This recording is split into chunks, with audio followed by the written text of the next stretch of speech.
DTV news కి స్వాగతం. ఈ నెల 8వ తేదీన సాయంత్రం 5 గంటలకు మియాపూర్ లో 161 కోట్ల వ్యయంతో నిర్మించనున్న సైబరాబాద్ మున్సిపల్ కార్పొరేషన్ నూతన కార్యాలయ భవన నిర్మాణానికి భూమి పూజతో పాటు పలు అభివృద్ధి పనుల శంకుస్థాపన కార్యక్రమానికి తెలంగాణ ముఖ్యమంత్రి యనుమల రేవంత్ రెడ్డి హాజరు కానున్నారు. ఈ కార్యక్రమానికి సంబంధించిన ఏర్పాట్లను బండి రమేష్ జిల్లా కాంగ్రెస్ నాయకులతో కలిసి శుక్రవారం మియాపూర్లోని స్థలాన్ని పరిశీలించారు.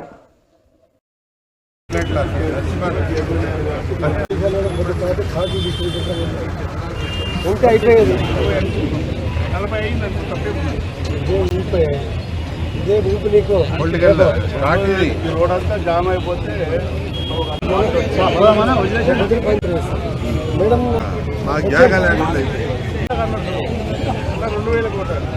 ఫ్లైఓవర్లో చెప్పా నువ్వు 100 కోట్లు తెచ్చుకున్నావు కదా, మొన్న నేను 350 ఇచ్చా.